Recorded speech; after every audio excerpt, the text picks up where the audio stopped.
চোখে আসতেই প্রথমে দেখলাম যে তামিম ইকবালকে যে বিসিবির কি সভাপতি নির্বাচিত হয়েছে এবং এখানে দেওয়া আছে যে মতামতিতে কমেন্টে লিখকে প্রবেশ করানো। ওকে, ঠিক আছে, আমরা যেয়ে দেখি যে আসলে পৃথিবীটা গোল, সাকিব গেছে যেই পথে তামিম যাবে সেই পথে, ইন্নালিল্লাহ। পরিত কবেন হাজির সাহেবের মুখ খারাপ। কমেন্টগুলো হচ্ছে কি এক একটা হচ্ছে লিজেন্ডারি কমেন্ট। পৃথিবী একটা নাট্যমঞ্চ, বাংলাদেশ তার সদর দপ্তর।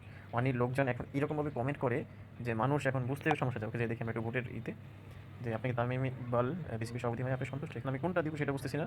তো প্রথমে দিয়ে দেখি যে ওকে, ঠিক আছে, না দিলাম বা হ্যাঁ দিলাম। ওকে, আমি নিরপেক্ষভাবে না দিয়ে দেখতেছি আসলে কোনটার ভোটটা একটু বেশি। কেউ মাইন্ড করেন না। ইন্না লিল্লাহি ওয়া ইন্না ইলাইহি রাজিউন।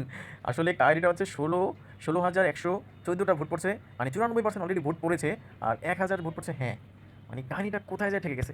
এখন তো ভোট তো উঠতেছে না। কিরে, হ্যাঁ, ভোট তো উঠতেছে না। এখন কি করি? আমি তো হ্যাঁতে দিতাম, আমি হ্যাঁ দিতাম ভাই, আমার তো না তো দিলাম এমনিতেই।